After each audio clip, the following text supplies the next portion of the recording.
이제 하나님의 말씀을 우리가 함께 볼 시간인데요. 요한계시록 3장 14절로 22절까지인데 오늘은 14절로 16절까지만 보도록 하겠습니다.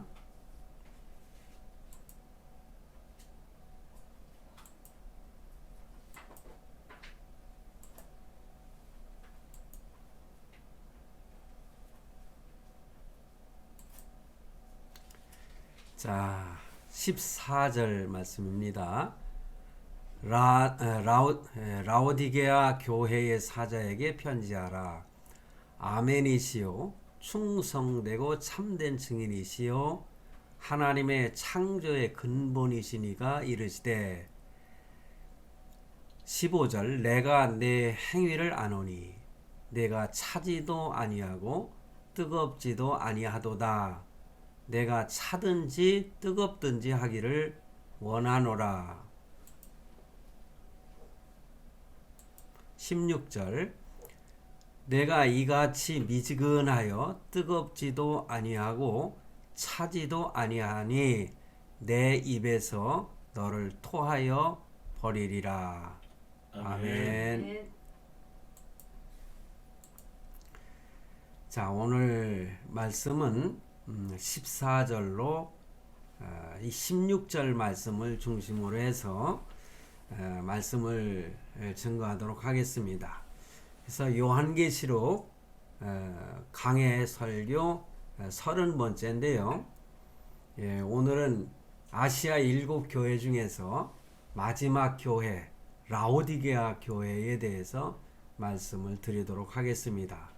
그런데 한 가지 참고할 것은요. 제가 이렇게 본문을 띄운 것은 성경책 개역 개정에 있는 말씀을 띄우는데 사실 개역 한글이라고 하는 예전에 우리가 늘 가까이 하였던 말씀, 성경 말씀이 개역 한글이거든요. 거기에서는 좀 그 번역한 것이 의미가 조금 뭐 다르지는 않지만은 조금 표현을 다르게 한 것을 볼 수가 있습니다. 그것은 뭔가 하니 5절 말씀에서 뜨겁지도라는 말이 나오는데 한글 개역 한글에서는 더욱지도라는 표현을 쓰고 있습니다. 그러니까는 바뀐 것은 사실은 그 더욱든지라고 하는 표현은 예전에 그 성경에서 그렇게 했는데 여기는 또 뜨겁지도 않은 이런 표현을 쓰고 있고요. 16절 말씀에서 마지막 부분에 내 입에서 너를 토하여 버리리라 이렇게 말씀하고 있는데 예전 성경에는 버리리라 이 말씀을 내치리라 이렇게 표현을 합니다. 그래서 제가 오늘 설교할 그 본문 내용 가운데를 중심해서 제목을 너를 토하여 내치리라 이렇게 제목을 잡고 말씀을 증거하도록 하겠습니다. 뭐 여러분들 국어 공부 열심히 잘하셨으니까 내치리라 하는 그 말씀의 의미야 우리가 어느 정도는 동감하는 그런 내용일 줄로 생각을 합니다. 그래서 오늘 아시아 7교회 중에서 마지막 교회를 살펴보는 그런 시간이라고 말씀을 드렸습니다. 그런데 그 아시아 7교회는 뭐 우리가 첫 시간부터 쭉 말씀을 드렸던 것처럼 오늘날 현대교회, 현실교회의 모형으로서 말씀을 하시는데 그 계시의 말씀의 특성을 보면은 각 교회마다 어떤 특성을 가지고 있는가 이것을 자세하게 표현하고 있습니다. 그런 측면에서 우리가 거울을 보듯이 현실 교회는 바로 이 교회들 아시아 7교회들의 그 특징을 보면서 장점은 우리가 열심히 본받아야 되지 않겠습니까? 그리고 단점은 단호하게 우리가 잘라버림으로써 하나님이 원하시는 그런 바른 교회로 뿐만 아니라 하나님이 기뻐하시는 하나님의 마음에 합한 성도가 되도록 우리가 노력하는 그러한 교회 또 성도가 되어야 되지 않겠습니까? 그런 것을 기대하면서 저는 요한계시록을 강해 설교하고 있는 것입니다. 그래서 7교회의 그 모델로 나타난 교회들의 특징을 제가 말씀을 쭉 드렸지만은 간단하게 에베소 교회는 첫사랑을 잃어버린 교회의 모형이라 그걸 상징한다 말씀을 드렸고, 서모나 교회는 박해받는 교회의 상징이었고, 버가모 교회는 인내하는 교회의 상징을 우리가 볼 수 있었습니다. 뿐만 아니라 두아디라 교회는 세상과 타협하는 교회의 모형이었고, 별로 바람직한 교회답지 않은 그런 사대 교회는 영적으로 죽은 교회라 이렇게 말씀을 드렸습니다. 그리고 뿐만 아니라 빌라델비아 교회는 아주 이상적인 교회로 상징되었다 말씀드렸죠. 선교하는 그런 이상적인 교회로 칭찬만 받은 그런 교회였음을 우리가 발견할 수가 있었습니다. 그런데 오늘 말씀을 드릴 라오디게아 교회는 그 특징에 있어서 어떤 의미를 상징하느냐? 학자들은 이구동성으로 오만한 교회의 상징이다. 아주 거만한 오만한 그런 교회의 상징으로 이 학자들이 표현하고 있습니다.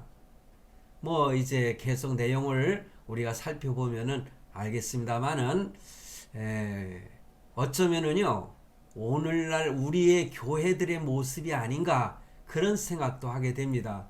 왜냐하면은 너무나 교회가 이렇게 부해지다 보니까는 겸손하지 아니하고 교회가 아주 거만하고 오만한 상태로 빠져버린 그러한 모습, 그러한 교회가 이 라오디아 교회를 계시하는 말씀 가운데서 찾아볼 수가 있는 것입니다.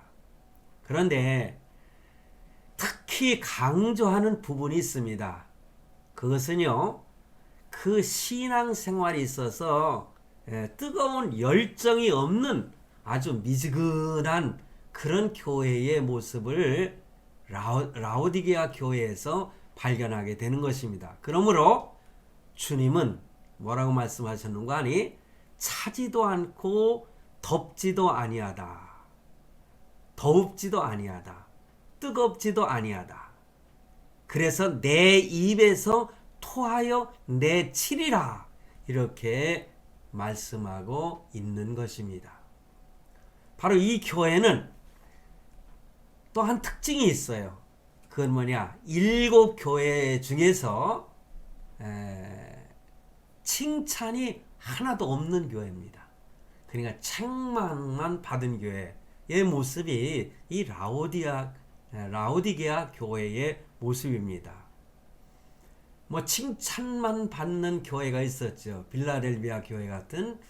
그런데 이 라오디게아 교회는 책망만 받았던 그런 어쩌면은 악명 높은 교회의 모습이 아닌가 그렇게 제가 말씀을 드리고 싶습니다.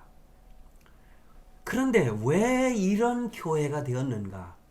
칭찬을 한 가지도 받지 못하고 모두가 다 책망만 받았던 이 교회가 라오디게아 교회인데 왜 이런 교회가 되었을까 하는 것이 궁금하지 않습니까? 여러분, 역사적으로 볼 때요, 이 라오디게아 그 도시는요, 뭐 어느 교회도 마찬가지지만은요, 유대인들이 아주 결정적인 영향력을 끼쳤던 교회들이지 않습니까? 어떤 면에서는 이 유대인들에게 더 핍박을 당하고 외면당하고 박해를 받았던 그런 모습들을 우리가 발견하게 되는데, 어찌됐든 이 라오디게아 교회도요, 이 유대인들의 영향력이 굉장히 거셌다는 것을 발견하게 됩니다. 그리고 이 도시는 아주 부요한 그러한 도시 중에 하나였습니다.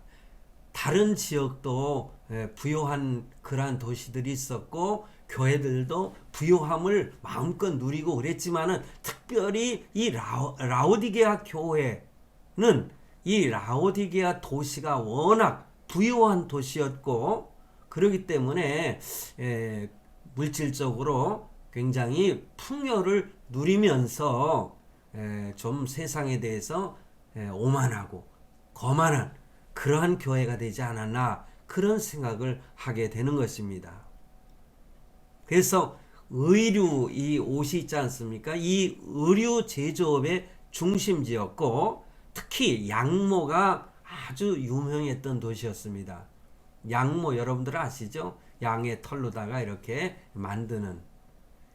그리고 더더욱이 이 도시는요 아주 유명한 이 의약품이 생산되어졌던 그러한 도시였습니다. 그러다 보니까는 이 상업 중심적인 그러한 도시였기 때문에 아주 부유한 도시였다. 그런데 한 가지 또 있습니다. 이 도시는요 아주 뜨거운 온천물이 나오는 온천지대였다는 사실입니다. 그러니 온천이 나오니까 얼마나 좋습니까? 그러므로 하나님은 오늘 본문 말씀에서 이 찬물과 뜨거운 물을 이렇게 비유를 들어가지고 이 성도들을 깨우치려 했던 것이 아닌가 그렇게 생각을 합니다. 그래서 온천에 가면은요 아주 뜨거운 물이 너무 좋지 않습니까? 그리고 차가운 냉탕도 있습니다. 이곳에도 온천지대가 있어서 온천이 나오는 지역이라서 참 일주일에 한 번씩 보름에 한 번씩 이렇게 이 온천에 가가지고 제 아들하고 같이 이 목욕을 하고 그러면 너무나 좋아요. 목욕탕에 가면은요 제가 아주 행복해지거든요. 웬관이 온천에 갈 때마다 우리 아들놈이 저의 온몸을 때를 비켜주는데 이거는 뭐 효도하는 코스프레는 아니라고나 생각을 해요. 그 중심에서 정말 애비를 사랑하는 마음에서 그냥 열심히 땀을 뻘뻘 흘리면서 이렇게 때를 밀어주는데 저는 그때 너무나 그 행복감을 느끼거든요. 제가 애들이 어렸을 때는 제가 아들놈이 둘이니까는 두 놈을 데리고 가서 걔네들부터 열심히 때를 닦아주다 보니까는 땀이 뻘뻘 흘리고 내가 힘들고 나 하려고 하면은 좀 힘이 들었는데 이 요즘에는 거꾸로 됐어요. 그러다 보니 세월이 참 많이 갔구나. 제가 이제 아들놈에게 이렇게 봉사를 받는 그런 처지가 됐습니다. 뭐 이런 얘기는 사실 안 해도 좋은 얘기지만은 그냥 온천 얘기 하다 보니까는 그렇습니다. 왜냐 요즘에는 코로나19 때문에 가질 못해요. 그래서 참 아쉬움이 있습니다만은 하루빨리 그 코로나19가 극복이 되어서 참 요 가까운 곳에 한 12km만 가면 온천이 있는데 온천에서 참 뜨거운 물 찬물로 이렇게 하면서 또 야외탕도 있어가지고 참 그 목욕을 하다 보면은 우리가 때로 행복감도 느끼지 않습니까? 너무나 시원하고 냉탕으로 들어갔을 때는 정신이 번쩍번쩍 나는 아주 그 개운함이라고 할까요? 그것을 느끼게 됩니다. 그리고 혈액순환도 잘 되지 않습니까? 자, 제가 이렇게 온천 얘기를 좀 하는 것은요, 바로 라오디게아 도시에 이 온천지대가 있어서 하나님께서, 주님께서 이 찬물과 뜨거운 물을 이렇게 비유하시면서 성도들의 지금의 상태를 이렇게 표현하시면서 한편으로는 경고의 말씀을 주시는 말씀이 아니겠습니까? 그래서 온천 얘기를 제가 하는 것입니다. 그런데요, 아주 의학적으로 보면은 차가운 물과 뜨거운 물은 각종 질병에 유익하다. 그런 표현이 있는 것을 제가 읽어봤습니다. 그리고 제가 한 7, 8년 동안 그 동의학을 했거든요. 제가 침도 놓고 맥도 볼 줄 아는데 제가 그 공부를 할 때에 그 교수들이 그 얘기를 많이 하더라고요. 뜨거운 물과 차가운 물. 그런데 사람에게 제일 좋지 않은 물이 미지근한 물이라는 거죠. 제가 오늘 아침에는요, 제 집사람이 그 잠깐 밖에 나갔길래 커피가 먹고 싶어가지고 우리 조그마한 정수기가 있거든요. 뜨거운 물이 나옵니다. 거기다가 이게 타가지고 이렇게 마시는데 이게 미지근해가지고 정말 맛대가리가 없더라고요. 예? 제가 집사람한테 나 커피 하면은 그래도 정성스럽게 타줘요. 근데 이 미지근한 그런 이 물로 근데 80도 정도 되는데도요 그걸 타다 보니까 미지근해요. 근데 집사람은 그 뜨겁게 그 커피 그 끓이는 물 있지 않습니까? 예, 끓이는 포트인가 그거에다가 일단 100도 이상 끓여가지고 딱 해주면은 정말 맛깔스럽거든요. 맛깔스럽다 이렇게 표현해야 되겠죠. 제가 그래서 이 맛을 내는 것은 이 뜨겁던가 여름에는 우리가 아이스 커피라고 그래가지고 아주 차가운 그걸 마셔야 정말 커피 맛이 제대로 나지 않습니까? 근데 미지근하게 먹는 것이 별로 그렇게 좋지 않은 것 같아요. 저도 그렇게 느끼는데 우리 주님께서 그렇게 표현을 하신 겁니다. 너희가 뜨겁든지 차갑든지 하라는 거예요. 그렇지 않으면은 토하여 내치리라 이렇게 말씀하고 있습니다.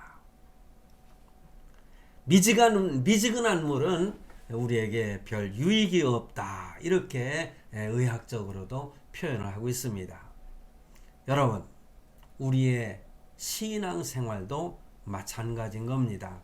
그래서 15절에 내가 내 행위를 아노니 내가 차지도 아니하고 뜨겁지도 아니하도다. 내가 차든지 뜨겁든지 하기를 원하노라. 이렇게 말씀하고 있어요. 그러면서 16절에서 내가 이같이 미지근하여 뜨겁지도 아니하고 차지도 아니하니 내 입에서 너를 토하여 버리리라. 내치리라. 이렇게 강력하게 말씀해 주고 있는 것입니다. 그래서 미온적인 신앙, 이것은 이것도 저것도 아닌 회색적인 신앙이라 이렇게 표현들을 합니다. 자신에게 아무 유익도 없고 주님께서 가장 싫어하시는 성도의 모습이 바로 이 미지근한 신앙을 가진 성도들이다. 그렇게 결론을 지을 수 있는 거 아니겠습니까? 병균은요, 아주 미지근한 데서 발생을 하고 이 완성되어져 가는 것입니다. 여러분, 이 사탄이가 언제 강하게 도전해 오는지 아십니까? 사단의 역사는요, 바로 미지근한 신앙 상태에 있을 때에 이 사단이가 강력하게 우리에게 도전해 오는 것입니다. 그러니 강한 신앙, 뜨거운 열정의 신앙이 없다면은 쓰러지고 넘어지는 성도들이 너무나 많습니다. 저는 그런 성도들 많이 보아왔거든요. 죄가 발생되는 것도요, 죄를 짓게 되는 상황도 바로 이러한 상태에 있을 때 더욱 심하게 죄를 짓게 되고 죄가 발생하는 것입니다. 그러므로 주님께서 이렇게 말씀하시는 거예요. 차든지 뜨겁든지 하라. 할렐루야. 아멘. 성도 여러분, 그러면서 본문에서 이렇게 말씀하시잖아요. 주님께서 아신다는 겁니다.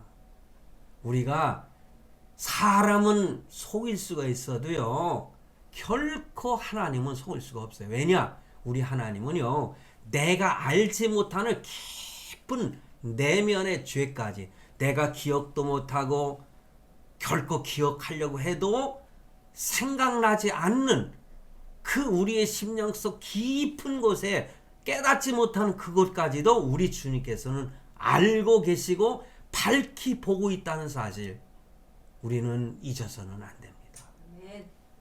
우리 하나님이, 우리 주님이 그런 분이시라는 것을 알게 되면은 우리가 생활할 때에 긴장을 하지 않겠습니까? 주님은 아신다는 거예요. 너의 행위를 아노니. 주님은 전지전능하신 하나님이십니다.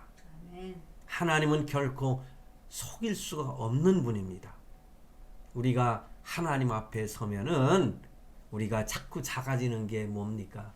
왜냐? 하나하나가 이렇게 드러나기 때문에. 하나님 앞에 서면은 고개를 들 수 없는 존재가 되지요.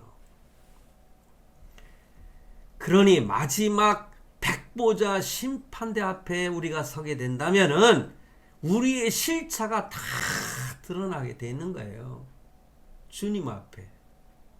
그러니 하나님 앞에 이제 마지막 심판대에 서게 되면은 죄인은 죄인의 심판으로, 의인은 의인의 심판인데 그게 상급으로 주어지는 것입니다. 그래서 주님께서 행위대로 내가 믿음으로 살았느냐, 하나님을 믿지 않았느냐, 사실은요, 믿음이 있느냐 없느냐, 이게 가장 중요한 거예요. 내가 세상에서 아무리 선한 일을 많이 했을지라도 예수 그리스도가 내 안에 없다면은 그 사람은 죄인일 수밖에 없는 것입니다. 그러니 그 죄의 형벌을 받게 되는 것이죠. 그러나 참으로 하나님 앞에 죄인 아닌 사람이 어디 있겠어요? 그러나 주님을 영접한 자는 주님께서 십자가에 달리실 때에 나의 죄를 다 대속하셨기 때문에 심판대 앞에서 선고하실 때 너는 죄가 없다, 그렇게 선고를 하시는 겁니다. 왜냐? 예수님께서 나의 모든 죄를 대속하셨기 때문에 그런 거예요. 그래서 예수를 믿느냐, 예수를 믿지 않느냐, 이것이 가장 중요하다는 거. 우리 성도들이 다 아시겠지만은 참 이 사실을 알지 못하는 세상 사람들, 그들을 우리가 불쌍히 생각하는 마음을 가져야 되지 않겠습니까? 행위대로 하나님께서, 주님께서 백보자 심판대에서 심판하신다, 그렇게 말씀하시고 내가 행위대로 하나님 앞에 또 상급을 받는 영광스러운 자리가 될 수 있다는 것 또한 우리는 기억해야 될 줄로 믿습니다. 그래서 이 차지도 아니하고 덥지도 아니하다, 이 단어의 의미를 우리가 좀 깊이 생각해 보면은 이 원어적인 의미입니다. 그래서 차지도 아니하다 이런 것은 사실은 전혀 복음을 받아들이지 않고 있는 상태, 이렇게 설명을 해주고 있더라고요. 그래서 세상에 속하여서 하나님에 대하여 무관심하고 오히려 하나님을 향해서 대적하는 것을 상징한다. 차지도 아니하고, 그러니까 완전히 불신자의 입장을 설명하는 거죠. 그런데 저는요, 과거에도 이 말씀을 가지고 설교한 적이 여러 번 있습니다. 그때 제가 그 원어적인 의미는 이렇다 할지라도 저는 그렇게 생각을 했어요. 하나님 앞에는 냉철한 신앙이 필요하다. 왜냐? 판단력이 분명해야 돼요. 우리가 너무 열정적이 돼가지고요, 머리가 뜨끈뜨끈해지잖아요. 그러면 냉철한 생각을 못 해가지고 막 오버하고 있잖아요. 엉뚱한 것이 하나님의 은혜인 줄 알고 그냥 뻑뻑뻑뻑 죽으면서 잘못된 가는 길도 사실 있는 것을 저는 봤거든요. 그러면 이 냉철한 신앙이 뭐냐? 냉철한 신앙은 진리 안에서 냉철함이 판단되는 거예요. 그게 뭡니까? 하나님의 말씀이죠. 아멘. 하나님의 말씀을 우리가 잘 알아야 세상을 판단할 때도 냉철하게 분별하고 판단하게 되는 것입니다. 아멘. 그래서 저는 이 차지도 아니하고 라고 하는 말씀은 저는 그런 의미로 해석하는 그런 설교자로서 설교를 하고 있습니다. 그리고 더웁지도 아니하다. 이것은 신앙의 열정으로 뜨거운 상태를 상징하고 있는데 그렇습니다. 가슴이 뜨거워야죠. 뜨거워야 주님을 위해서 죽기 살기로 헌신하고 충성하지 않겠습니까? 너희는 죽도록 충성하라. 아멘. 하나님 앞에 믿음을 지키려고 하다가 생명을 잃는 그런 사람들, 뜨거운 열정이 없다면은 주님을 위해서 죽을 수가 없어요. 저는 분명히 말씀을 드립니다. 사실 순교라고 하는 것은 하나님이 허락하시는 사람에게만 난 주어지는 것이다. 저는 그렇게 믿거든요. 과거에 제가 설교할 때 그런 얘기 했어요. 예를 들어서 우리가 일제시대 때 얼마나 핍박을 당했습니까?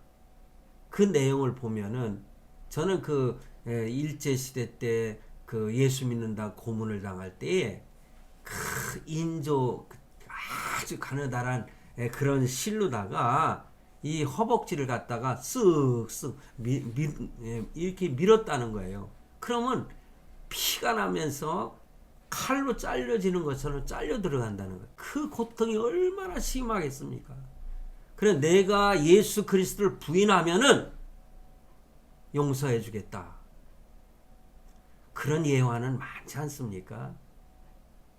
그런데 그런 고통 속에서도 주님을 부인하지 않을 수 있는 것은 하나님께서 특별한 은혜로 그 아픔을 이길 수 있는 힘을 주실 때에 가능하지 않을까. 저는 그렇게 생각을 해요. 아무나 그렇게 순교할 수가 없죠. 언젠가 말씀을 드린 것처럼 안희숙 씨가 그 감옥에 들어가서 자기는 순교자가 되겠다고 그렇게 발버둥을 쳤지만은 그는 결코 죽지 못하고 거기서 죽지 못하고 해방이 돼가지고 하나님 앞에 그런 고백을 하더라고요. 하나님, 왜 나에게 순교자의 반열에서 나를 제외하셨습니까? 뭐 이렇게 하나님을 원망하는 그런 내용의 기록을 저는 읽어보면서 참 그렇구나. 하나님이 허락하셔야만이 참 순교도 할 수 있겠구나. 저는 그렇게 생각을 해요. 그러니 너희가 차갑지도 아니하고 뜨겁지도 아니하도다. 우리는 이 말씀을 정말 깊이 묵상을 해야 되지 않겠습니까? 그래서 하나님의 또한 말씀이 있을 때에 가슴이 뜨거워지는 것입니다. 하나님의 말씀을 들을 때에 또한 뜨거워지는 거예요. 누가복음 24장 32절에 보면은 엠마오로 가던 그 제자에게 예수님이 나타나셨잖아요. 그러나 처음에는 그들은 예수님이신 줄을 몰랐어요. 그런데 나중에 32절에 보면은 그런 고백을 합니다. 그들이 서로 말하되 길에서 우리에게 말씀하시고 우리에게 성경을 풀어주실 때에 우리 속에서 마음이 뜨겁지 아니하더냐. 이렇게 고백을 합니다. 하나님을 만나고 하나님의 말씀을 들을 때에 가슴이 뜨거워지는 것입니다. 아멘. 그러므로 미지근하다는 것은 뭐냐? 세상의 향락을 다 누리면서 아울러서 천국에도 가고 싶다고 말하는 사람들, 그런 사람들을 가리켜 말하는 말씀이다. 이렇게 또한 해석을 하는 것을 읽어봤습니다. 무사 안일주의와 또한 신앙적인 기회주의자들을 표현하는 말씀인 것입니다. 여러분, 오늘 우리의 모습을 말하고 있지 않습니까? 저는 이 말씀을 묵상하고 기도하면서요, 너무나도 가슴이 아프더라고요. 이 말씀이 바로 나로구나.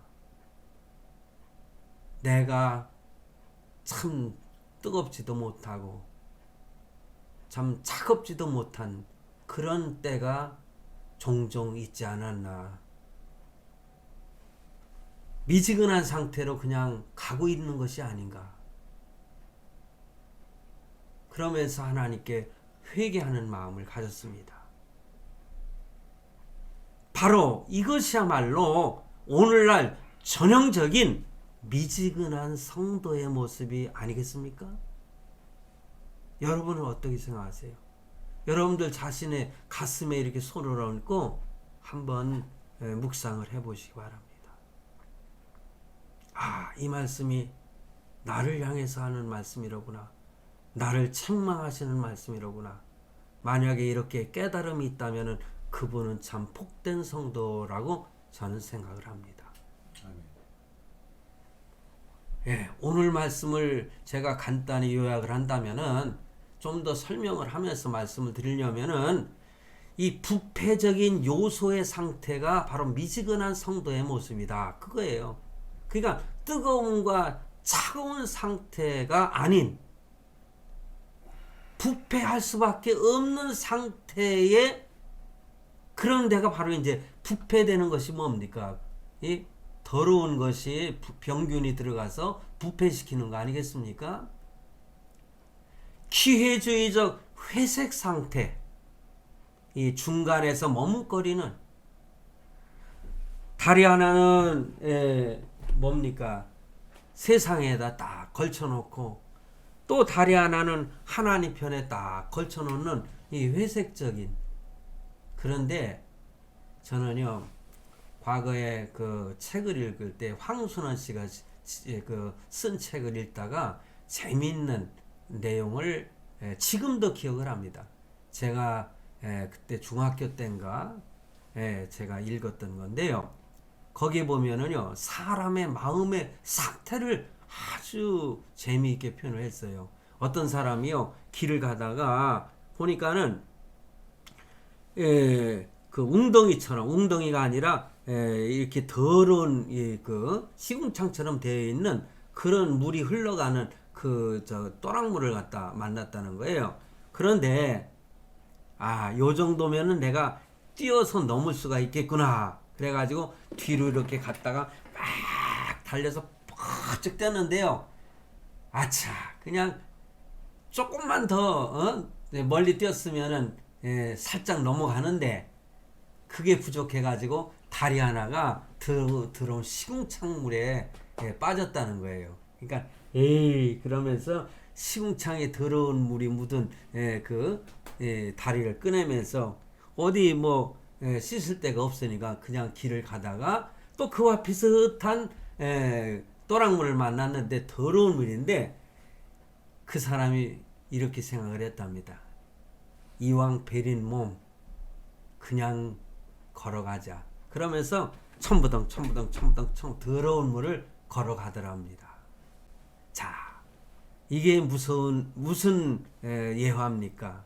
사람이 어떤 잘못을 저지르고 어떤 사기를 치고 뭐 자기가 뭐 어디 뭐 사람들은 그러더라고요. 어느 학교에 다녀왔다고 뭐 별 하나 달았다고 별 2개 달았다고 하는 곳에 갔다 오면은 에라 모르겠다. 나는 이미 베린 몸이니까는 똑같은 일을 저지르면서 살다가 또 들어가고 하는 그런 인생이 된다는 거예요. 그래서 저는 그런 생각을 했어요. 현명한 사람은 어떻게 합니까? 돌아가다가 참 그 예전에 제가 물이 바다에 흘러가는 물이 좀 막혀 있으면 돌아가고 하는 그런 예언을 든 적 있잖아요. 그러면 우리가 돌아갈 수도 있는 거고 아니면 깨끗한 물에 가서 빨리 씻어버리는 냄새가 나니까 그러면 자기가 깨끗한 사람이 되지 않겠어요? 이 예화가 맞는지 안 맞는지는 모르겠지만은 우리가 회색 상태에 있는 그러한 성도라면은 이것도 아니고 저것도 아닌 우리가 그게 두 마음이라고 할 수 있지 않겠어요? 뭐 기도하신 분이 오늘도 제 설교를 뭐 미리 짐작을 했는지 두 마음을 품지 않는 성도가 되게 해달라고 그런 설교를 하더라고요. 야고보서 1장 8절에 보니까는 두 마음을 품어 모든 일에 정함이 없는 자로다. 제가 오늘 이 말씀을 잘 설명하려고 이미 이렇게 기록을 했는데 그렇습니다. 모든 일에 정함이 없는 자, 딱 부러지게 서 있지를 못한다는 거예요. 갈대처럼 바람이 부는 대로 이리저리. 참 정치인 중에서 이리 갔다 저리 갔다 하는 사람들 많이 있잖아요. 그러니까 그런 사람들을 많이 비난을 하지 않습니까? 어느 한 곳에 정함이 없는 자. 그리고 디모데 전서 6장 17절에 보면은 내가 이 시대에서 부한 자들을 명하여 마음을 높이지 말고 정함이 없는 재물에 소망을 두지 말고, 재물이라고 하는 표현을 하면서 정함이 없다, 그렇게 표현을 하고 있더라고요. 우리가 이 세상 살 때 재물이 꼭 필요하지 않습니까? 그렇지만은 여기에다가 모든 것을 걸면은 안 된다는 거죠. 오직 우리에게 모든 것을 후히 주사 누리게 하시는 하나님께 두며 선을 행하고 선한 사업을 많이 하고 아멘. 나누어 주기를 좋아하며 아멘. 너그러운 자가 되게 하라. 아멘. 그렇습니다. 그게 제 아들한테도 그래요. 돈을 많이 벌면 참 많은 사람들에게 이게 나누면서 사는 사람이 됐으면 좋겠다. 저는 그 얘기를 이따금 합니다. 바로 이것이 장래의 자기를 위하여 좋은 터를 쌓아 참된 생명을 취하는 것이니라. 할렐루야. 아멘. 디모데전서 6장 19절에 그렇게 말씀하고 있습니다. 이스라엘 백성들은요, 이 회색 분자 같이 생활하다가 하나님 앞에 큰 책망을 받고 심판을 받았던 부분이 있습니다. 왜냐?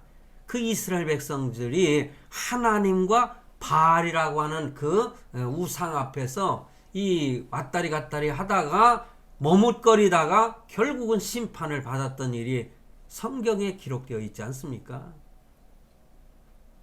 서신서에 보면은 예, 아니요, 이것을 분명히 해야 된다고 분명히 말씀하고 있어요. 우리 성도들은 그러한 삶을 살아야 됩니다. 아멘. 믿습니까? 아멘. 그리고 미지근한 성도의 그 내용을 보면은 그 어떤 성도가 그런 성도냐? 진리에 대한 무관심의 태도를 가진 성도, 하나님의 말씀에 무관심한. 그래서 마태복음 11장 15절로 17절 말씀에 보면은 이 세대를 무엇으로 비유할까? 이렇게 말씀하시면서 비유하건대 아이들이 장터에 앉아 제 동물을 불러 이르되 우리가 너희를 향하여 피리를 불어도 너희가 춤추지 않고 우리가 슬피 울어도 너희가 가슴을 치지 아니하였다 함과 같도다. 피리를 불어도 춤출 줄 모르고 애곡하여도 슬퍼할 줄 모르는 이 무반응의 신앙인, 그게 바로 미지근한 신앙을 가진 성도라는 거죠. 바로 신앙의 성장이 없는 것을 말하는 것입니다. 그리고 영적인 맛이 없는 상태. 제가 아까 예를 들어서 말씀드렸잖아요. 제가 미지근한 물로 이렇게 80도지만은 미지근하더라고요. 타가지고 그걸 한 모금 하니까 이건 아닌데, 참 맛을 내려면 차든지 뜨겁든지 해야 된다. 그게 미지근한 성도가 되어서는 안 된다. 아멘. 그런 말씀이죠. 아멘. 이 삶에 활력이 없어요. 미지근한 사람들 쭉 쳐져가지고 미지근해가지고요. 그렇지만은 활력 있는 사람들은 다르잖아요. 열정이 없는 성도를 의미하는 겁니다. 마태복음 6장 24절에 이런 말씀 분명히 깨달아야 됩니다. 한 사람이 두 주인을 섬기지 못할 것이니, 아멘.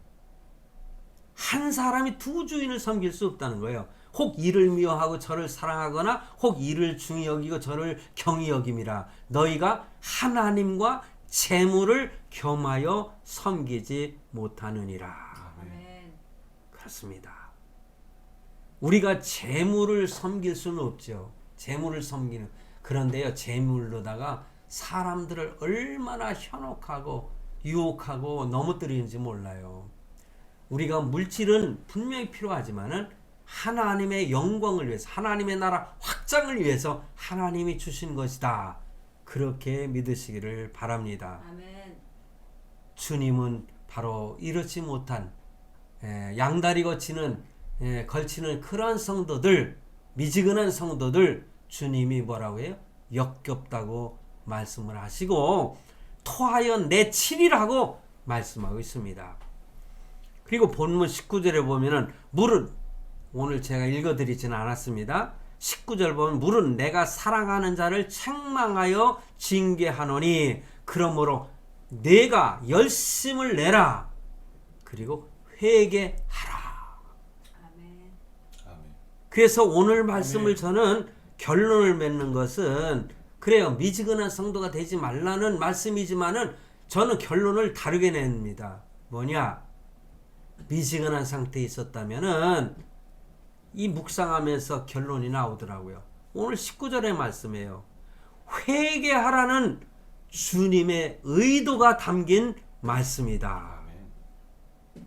우리는 이 순간에도 주여 잘못했습니다. 주님 앞에 두 손 듭니다. 이렇게 항복하고 회개하고 하나님이 기뻐하시는 그러한 교회의 모습, 하나님 앞에 바람직한 성도의 모습을 갖추는 아멘. 그러한 성도가 되시기를 간절히 바랍니다. 아멘. 기도합니다. 하나님 감사합니다. 오늘 말씀을 통하여 내 자신의 모습을 발견케 하셨사오니 감사합니다. 아멘. 주님 앞에 회개합니다. 용서하여 주시옵소서. 아멘. 회개하는 성도들의 머리에 손을 얹고 쓰다듬어 주시고 손을 붙들어 주실 줄로 믿습니다. 아멘. 예수님의 이름으로 기도하옵나이다. 아멘. 아멘.